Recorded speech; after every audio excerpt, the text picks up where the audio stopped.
affaire, c'est aussi une rencontre de personnalités. Vous allez entendre le témoignage précieux de Valérie Bacot, qui est une femme qui provoque immédiatement l'empathie, qui est une femme merveilleuse, une mère merveilleuse.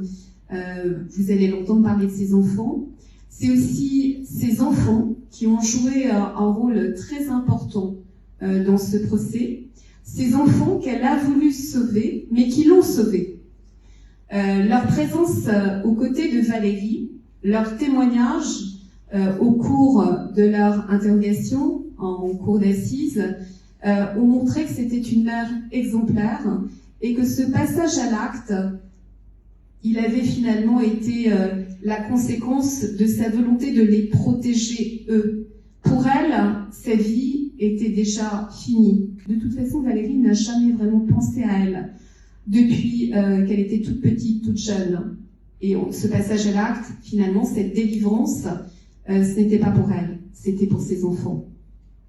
Donc il y a eu, comme je vous disais, Valérie, il y a eu ses enfants, il y a eu un comité de soutien qui s'est mobilisé, qui a été extrêmement présent. Il y a eu bien sûr ses avocates.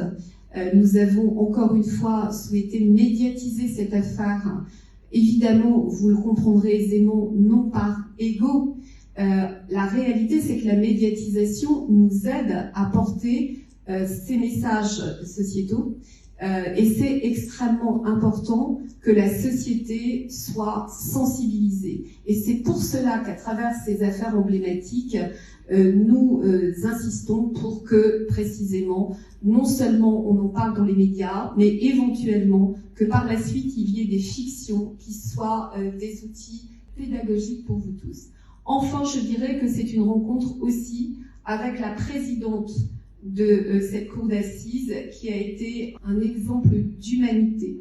Je voudrais citer les derniers mots qu'elle a donc donnés à Valérie avant que cette dernière sorte de la cour d'assises. Je les ai notés et ils sont suffisamment rares pour que je vous les livre aujourd'hui.